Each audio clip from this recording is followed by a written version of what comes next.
Pernah lihat seorang ayah setelah ia menegur keras anaknya, atau seorang ayah yang terpaksa mengambil rotan, bukan karena benci, tapi karena tahu kalau ia diam, anaknya akan semakin rusak. Dan di saat anak itu menangis kesakitan, sang ayah masuk kamar, menutup pintu. Ia mungkin tampak tegas di depan anaknya, tapi begitu pintu kamar tertutup, ia duduk diam di ujung ranjang, wajahnya menunduk, tangannya menggenggam lutut, dan tanpa suara, ia merasakan kesedihan, karena dia tidak menikmati didikan keras itu kepada anaknya. Karena yang paling sakit bukan anak yang ditegur, tapi ayah yang harus melakukannya.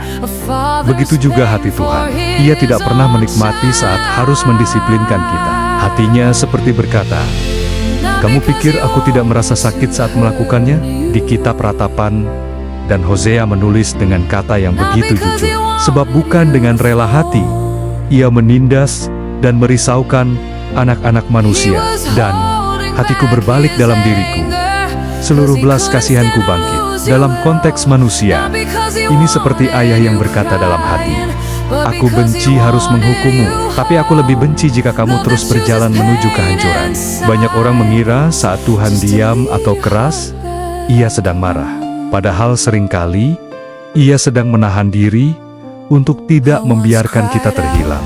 Seperti seorang ayah yang memutuskan untuk berkata tidak, meski tahu itu akan membuat anaknya menangis, tapi juga tahu itu satu-satunya cara agar anaknya tidak terluka lebih jauh.